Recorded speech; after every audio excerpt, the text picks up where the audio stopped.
మాట్లాడాల్సిందిగా కోరుకుంటున్నాం. బ్రహ్మ film industry బ్రహ్మ గారు.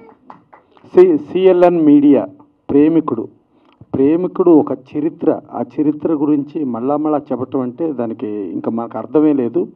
ప్లస్ శంకర్ గారు చేసిన సినిమా రాబోయే 100 సంవత్సరాల టెక్నాలజీని కూడా ముందే ఆయన పర్ఫెక్ట్గా చేసుకొచ్చారు. అప్పుడు హిస్టరీ క్రియేట్ చేసింది. అలాంటి హిస్టరీ క్రియేట్ చేసిన సినిమా ఎప్పటికీ కంటిన్యూగా హిస్టరీలు క్రియేట్ చేస్తుంది. దాంట్లో ఎలాంటి డౌట్ అక్కర్లేదు.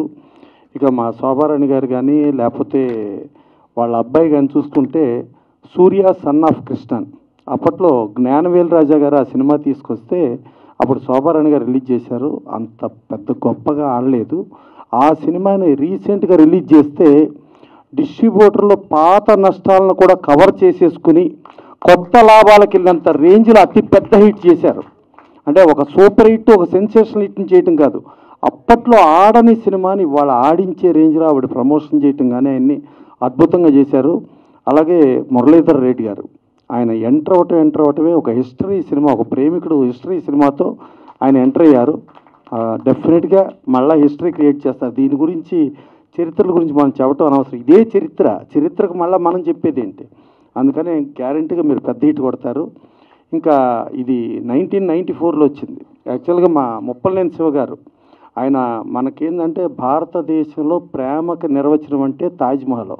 ఆ తాజ్మహల్ దర్శకుడు ఆయన 1994లో ఒక ఘరానా అల్లుడితో ఆయన సినిమా ఇండస్ట్రీలో డైరెక్టర్గా ఎంటర్ అయ్యారు. అంటే ఆయనకి దర్శకుడిగా 30 సంవత్సరాల నిండిన సందర్భంలో మీరు కేక్ కటింగ్ పెడితే బాగుండేది. 25 years అన్నారు, కాదు ఒరిజినల్గా 30 years.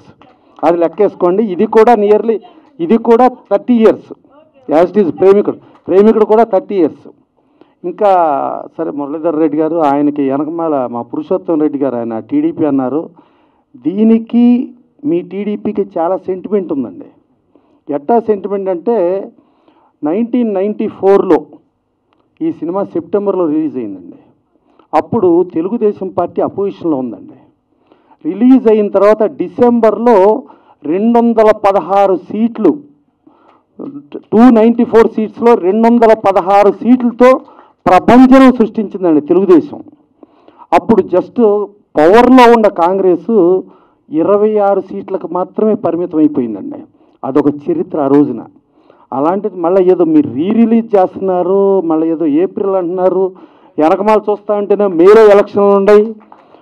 మళ్ళా అప్పుడు తెలుగుదేశం బీజేపీ పొత్తు అండి. ఇప్పుడు కూడా మళ్ళీ తెలుగుదేశం బీజేపీ పొత్తు ఉందండి. మరి ఏంటో మరి మీకు అన్ని సెంటిమెంట్లు తగులుతున్నాయి దీంట్లో ఏంటో మరి. సో అది ఇక మా లగడపాటి సీను ఉన్నాడు. లగడపాటి సీను 2009లో వాళ్ళ వినుకొండకి తారకరత్న గారిని తీసుకెళ్లారండి. తారకరత్న గారిని తీసుకెళ్తే వినుకొండ అసలు జన ప్రపంచం సృష్టించింది ఆ రోజున. సృష్టించి ఇంకా చంద్రబాబు నాయుడు గారు అక్కడ ఎమ్మెల్యే సీట్ కూడా అనౌన్స్ చేయాలి. ఆ రోజున తారకరత్న గారు లగడపాటి సీను గారి ఆధ్వర్యంలో ఇదిగో ఈ ఆంజనేయులు గారు మీ క్యాండిడేట్ అవుతాడు, ఈ ఆంజనేయులు గారిని గెలిపించుకోండి అన్నారు. ఫట్మన్ ఆంజనేయులు గారు తర్వాత సీట్ అనౌన్స్ అయ్యి తర్వాత ఆయన గెలిచేసాడండి. ఇప్పుడు జిల్లా ప్రెసిడెంట్గా ఉన్నాడు 2 సార్లు. మళ్ళా అదేదో చూస్తుంటే మళ్ళా నిలబడతాడు, మళ్ళీ ఎమ్మెల్యే అయిపోతాడు. అన్ని సెంటిమెంట్లు కలిసి వస్తున్నాయి ఈ ప్రేమికుడికి. సో అట్టా ఇంతమంది ఇప్పుడు వచ్చిన వాళ్ళు శ్రీనివాస్ గారు కానీ ప్రతి ఒక్కళ్ళని చూస్తుంటే మా సాయి వెంకట్ గారు ఆయన ఇప్పుడు హీరోగా రామాంజాచారి చేస్తున్నాడు ఆయన కానీ, మా రామసత్యాన్ని గారు కానీ, మళ్ళా ఇక్కడ ఇప్పుడు మా శివ గారి గురించి చెప్పాను. మా కోటి అంటేనే మాకు సంచలనం అండి. ఇందాకడ ఆయన ఏదో పాట పాడతా ఏదో 1,00,000 అన్నాడు. ఆయన పేరు ఆయన చెప్పుకుంటాం బాగుండదని ఏదో 1,00,000 అన్నాడు. కానీ దాంట్లో ఎవరి కింద కరెక్షన్ చేశారు, కోటి అని చెప్పండి అని. సో ఆయన పేరులోనే కోటి ఉందండి. ఇక మా బాపిరాజు గారు బాగా సిన్సియర్గా ప్రతి ఒక్కళ్ళు బాగుండాలి, బాగుండే దాంట్లో నేను ఉండాలని కోరుకునే మనిషి అండి.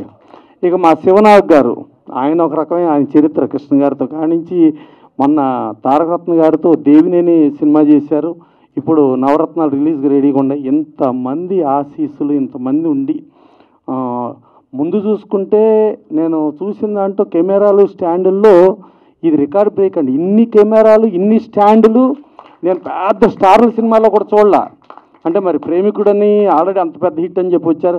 ప్లస్ చూస్తుంటే ఎక్కడో పాత సినిమా చూస్తున్నట్లా కనిపించలేదండి. మళ్ళా చూద్దాం అనేటట్టుగా టెక్నాలజీ అది అద్భుతమైన టెక్నాలజీతో ఉంది. మేము అతిరథుడు చేసాం. అతిరథుడిలో మేము ముప్పలేని శివ గారు అందరం కలిపే వర్క్ చేసాం. ఆ అతిరథుడికి అప్పుడు రాజ్కోటి గారు మ్యూజిక్ డైరెక్టరు. ఆయన దగ్గర కీబోర్డ్ ప్లేయర్ ఒక కుర్రోడు ఉండేవాడండి, చిన్నగా పొట్టిగా ఉండేవాడు. అతని పేరు దిలీప్. దాని తర్వాత ఆ దిలీప్ను మాట్లాడి నిప్పురవ్వకే ఫస్ట్ రికార్డింగ్ పెట్టించామండి. తర్వాత ఆ దిలీప్ ఇదిగో ఇక్కడ ఇంత లావు ఏఆర్ రెహమాన్ అయ్యాడండి. అదే దిలీప్.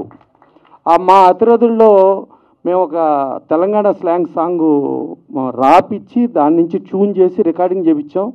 అది తర్వాత చరిత్ర అయిపోయిందండి. ఆ పాడిన సింగర్ పేరు సుబల్లా మాల్గాడి శుభ అయిపోయిందండి. ఆ మాల్గాడి పాటతో చేసాం. సో అంత చరిత్రలు సృష్టించిన ఇవాళ రెహమాన్ గారు. శంకర్ గారి గురించి జెంటిల్మెన్ అంటే ఆయన మండే సూర్యుడు పవిత్రన్ గారి దగ్గర అసిస్టెంట్గా ఉంటే ఆ మండే సూర్యుడిని మన అల్లు అరవింద్ గారు ఇక్కడ రిలీజ్ చేశారు. దాని తర్వాత కుంజమోహన్ గారు జెంటిల్మెన్తో ఈయన చేశారు. ఇవాళకి ఇక అదే కంటిన్యూగా ఇప్పుడు గేమ్ చేంజర్ రామ్ చరణ్తో చేస్తున్నాడు. అట్లాగే భారతీయుడు 2 చేస్తున్నాడు. ఇక శంకర్ గారి గురించి చెప్పక్కర్లా.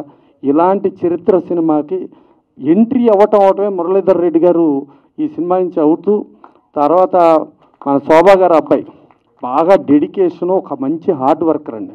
తను నేను హీరోగా చేసి ఇది చేయాలి అది చేయాలి అని అనకుండా డౌన్ టు ఎర్త్ పనిచేస్తాడు. ఒక అద్భుతమైన టీము. డెఫినెట్గా ఇది మళ్ళా బాగా కాసుల వర్షం కురిపించి ఇలా రిలీజులు అనేది ఇప్పుడు కాదండి చరిత్ర. Kanchukota cinema release 3rd time Sripathi Rajeswararao గారు ఎన్టీఆర్ వీరాభిమాని ఆయన విమల్ థియేటర్లో రిలీజ్ చేస్తే అప్పుడు రిలీజ్ 3rd టైం కూడా 100 రోజులు ఆడిందండి. అలాగే శ్రీకృష్ణ పాండవీయం, దానవీర సూరకర్ణ అట్లా చూసుకుంటా చరిత్రలో కంటిన్యూగా ఉండే రిలీజులు ఎప్పుడూ కూడా. సో అలాంటి రిలీజుల్లో ఒక అద్భుతమైన సినిమా వీళ్ళందరూ తీసుకురావటం, ఇంతమంది ఆశీర్వదించడం కూడా కానీ మనసుతో డెఫినెట్గా బాగుండాలనుకునే వాళ్ళే వచ్చారండి. డెఫినెట్గా ఇలాంటి సూపర్ హిట్ సినిమా గురించి మనం ఎంత చెప్పినా కూడా తక్కువే. డెఫినెట్గా ఇది ఎంత కాలమైనా ఎన్నేళ్ళైనా మళ్ళా రిలీజ్ అయినా ఇది చరిత్ర సృష్టిస్తుంది. Thank you.